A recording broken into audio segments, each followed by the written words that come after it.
The film opens in a haze of music breath and fragmented images that immediately suggest secrecy and danger.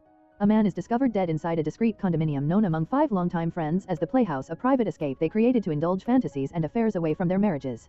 The story is framed by police interrogations cutting back and forth between the present investigation and the past events that led to the murder, slowly revealing how desire, jealousy, and betrayal poisoned a circle of women who once trusted each other completely.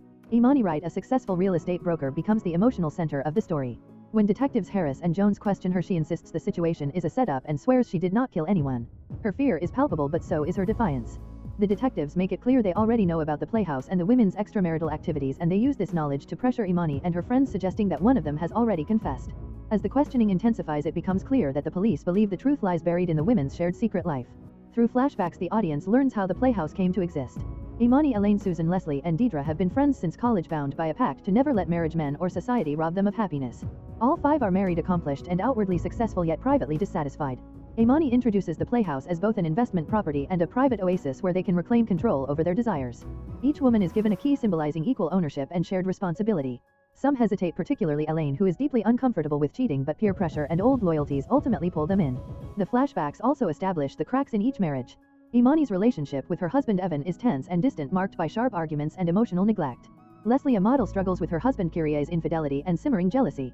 Susan, a lawyer, hides her loneliness behind sarcasm and sexual bravado.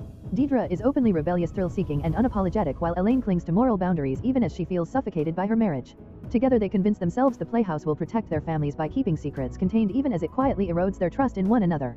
At a glamorous opening event hosted by Imani, the audience meets Michael, a charismatic man who later becomes central to the mystery. Michael and Imani begin a passionate affair that quickly grows complicated. Michael wants more than secrecy and stolen moments, he wants a future. Imani, however, refuses to jeopardize her marriage, business, or identity for him. Their relationship becomes increasingly volatile, fueled by Michael's resentment and Imani's determination to control the situation. The turning point comes the morning Michael is found dead in the Playhouse. Elaine is the one who discovers the body and panics.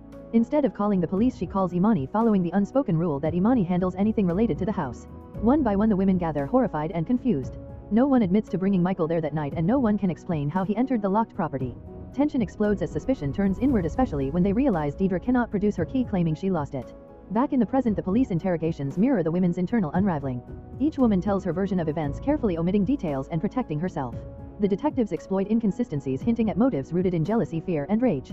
Michael's identity is revealed as a man who was romantically involved with multiple women connected to the Playhouse, making him both desirable and dangerous. Rumors circulate that all the girls wanted him, further muddying the truth.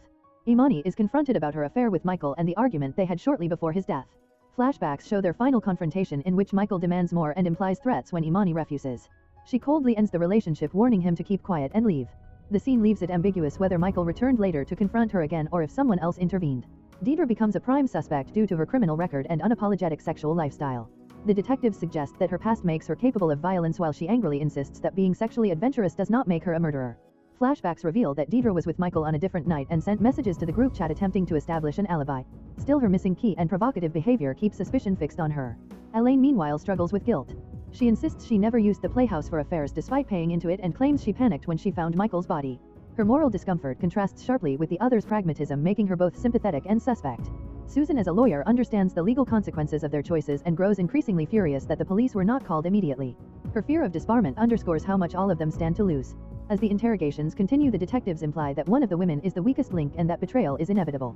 The pressure fractures their unity. Accusations fly as they revisit the night of the murder, scrutinizing clothing, handcuffs, text messages, and alibis. Old resentments surface and the bond forged in college begins to collapse under the weight of fear and self-preservation. The film continues to peel back the layers of deception surrounding the Playhouse, revealing that the murder was not a sudden act of passion but the inevitable result of manipulation, jealousy, and long-buried resentment. In the aftermath of discovering Michael's body, the women turn on one another with increasing intensity. Accusations fly freely, especially toward Imani, whom some begin to suspect has been orchestrating events from the very beginning. Although a few still try to comfort her, the unity that once bound the group is clearly gone. As tensions rise inside the Playhouse, the story cuts to flashbacks that expose how deeply compromised each relationship already was. During a tense dinner party, conversations about open marriages, threesomes, and infidelity reveal just how fragile all the couples are. What begins as drunken banter quickly turns cutting and cruel, particularly between Leslie and her husband Kyrie, whose unresolved betrayal hangs heavily over the table. Susan, intoxicated and unfiltered, makes jokes about the Playhouse in front of the husbands, unknowingly planting seeds of suspicion that will later explode into full-blown consequences. Kyrie becomes increasingly suspicious of Leslie, especially after Susan's careless comments. When he presses her about the Playhouse, Leslie deflects, blaming Susan's drinking. Still, the damage is done. Secrets that were supposed to remain buried are now dangerously close to the surface. Meanwhile, Susan's recklessness escalates when she meets Owen, a man she hooks up with after a night of drinking. In her drunken vulnerability, Susan reveals far too much, including details about the Playhouse and her affairs. Unbeknownst to her, Owen later shares this information with Peter, Susan's husband, effectively detonating a bomb inside the group.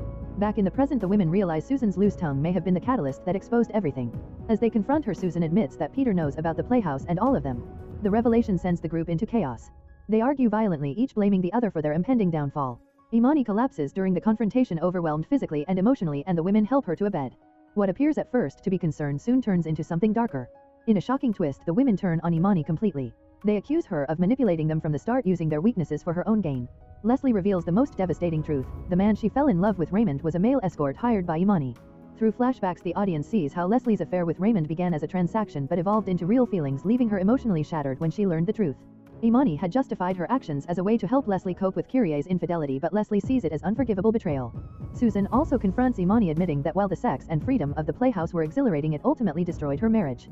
Her divorce proceedings reveal that the Playhouse is now considered marital property, forcing Susan to relieve the damage it caused. One by one, the women realize that Imani's influence has touched every painful turn in their lives. The film then reveals the full truth about the night Michael died. Michael arrives at the Playhouse believing he can reclaim Imani after she abruptly ends their affair. Instead, he encounters another man, a fellow lover who has also been discarded by Imani. The two men clash violently, fueled by jealousy and humiliation. In the struggle, Michael is killed accidentally. Panicked and desperate, the surviving man calls Susan, setting off the chain of events that leads the women to frame Imani. In the aftermath, the women agree to protect themselves at any cost. They erase security footage, align their stories, and call the police, pinning the blame squarely on Imani.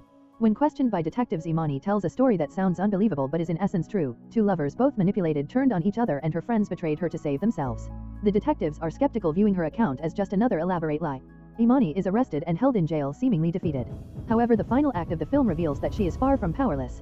Susan, racked with guilt but still deeply entangled in Imani's orbit, agrees to help her. Through legal maneuvering, Susan begins working behind the scenes to dismantle the case.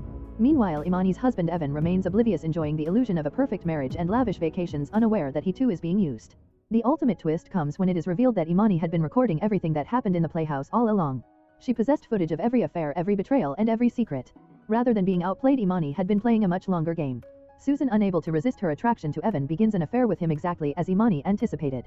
From jail, Imani calmly explains that she knew Susan would take the bait, confirming once again her ability to predict and manipulate human weakness. Elaine, who had always appeared the most morally conflicted, visits Imani in jail. Their interaction suggests a complicated mix of loyalty, desire, and resentment. Elaine admits regret but is still drawn to Imani's strength and control. Imani promises that once she is free, everything will be different, hinting that her story is far from over. The film ends on a chilling note. A gunshot rings out, implying that justice, betrayal, or revenge has finally caught up with someone, though the exact victim is left ambiguous. The closing montage, set to haunting music, reinforces the central theme: power without conscience inevitably destroys everything around it.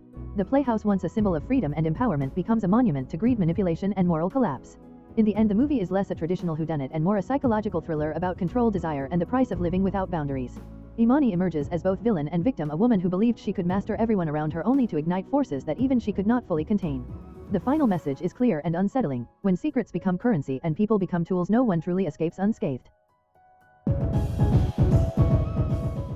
If you enjoy watching this video, then subscribe to Angel Recaps for the latest movies explanation.